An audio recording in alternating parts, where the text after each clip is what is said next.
আপুনি মোৰ এই ডায়েৰীখন কিয় পেলাই থৈ আহিছিলে ক'ত মই ডায়েৰী পেলালো আৰে এই মই নম্বৰ লিখিবলৈ আপুনি ডায়েৰীখন পেলাই থৈ অহা নাই সৰি দে হাত লাগি গ'লো হাত লাগিছে মই নিজে দেখিছো আপুনি এনেকে মাৰি দিছে জানো কি দেখিলি নহয় নহয় আপোনাৰ অসুবিধাটো কি কওকচোন মোৰ লগত আপোনাৰ কি প্ৰব্লেম আছে আপোনাৰ মোৰ লগত আজি কিমান তাৰিখ হ'ল বাকলি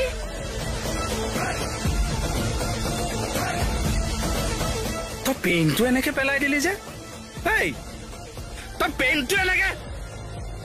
বাইলুং মনত ৰাখিবি কিন্তু মই এছাই কৃষ্ণ কমল খাটনিয়া বাকলি ময়ো হোমগাৰ্ড নহয় দুই বাউখিত কি ওলমি আছে দেখিছে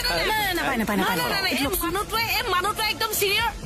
তহঁতৰ ছোৱালী মানুহৰ ফুলিয়া আৰু মানে কি কলে ছোৱালী মানুহৰ ফুলি নেপায় নহয় কি কলে তুমি শুনিলানে নাই মানুহটোৱে আপুনি যাওকচোন কমল এইটো পেন মই ইউজ নকৰো আৰে বাকলি কি কলে শুনিলানে তহঁতৰ ছোৱালী মানুহৰ ষ্টাৰ আৰু তোমাৰ কি গাত লগা নাই নহয় মোৰ ষ্টাৰ লগা নাই যে